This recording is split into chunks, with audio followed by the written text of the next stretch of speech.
બોલો રાજભાઈ માત કી જય।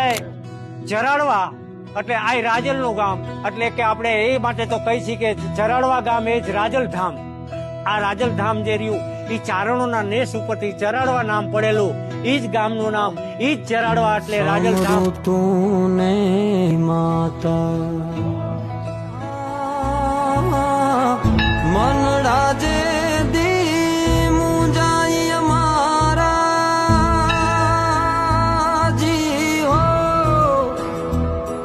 તે દી સાંભરે માત રે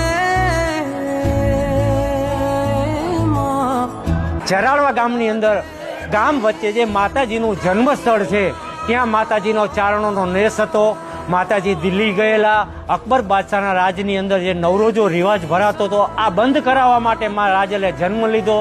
જન્મથી લઈ અને માની 11 થી 12 વર્ષની ઉંમર થઈ ત્યાં સુધી માતાજીએ અનેક પરચાઓ આપ્યા, અનેક લીલાઓ કરી અને છેવટે માતાજી જન્મસ્થળની અંદર જે ગોખ છે એમાં સમાઈ ગયા અને માનવ જે શરીર હતું એના પુષ્પ થયા।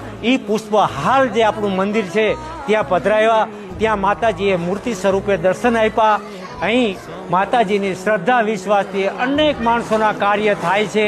દર પૂનમે માતાજીનો પ્રસાદ અપાય છે અને પ્રસાદમાં અનેક ભાવિ ભક્તો પ્રસાદ લે છે। આવી રીતે માતાજીએ અનેક પરચાઓ આપ્યા છે, એટલે જ ચરાડવા ગામ એ રાજલ ધામ નામ પડ્યું છે। આવી રીતે અનેક માતાજીના ઇતિહાસો છે।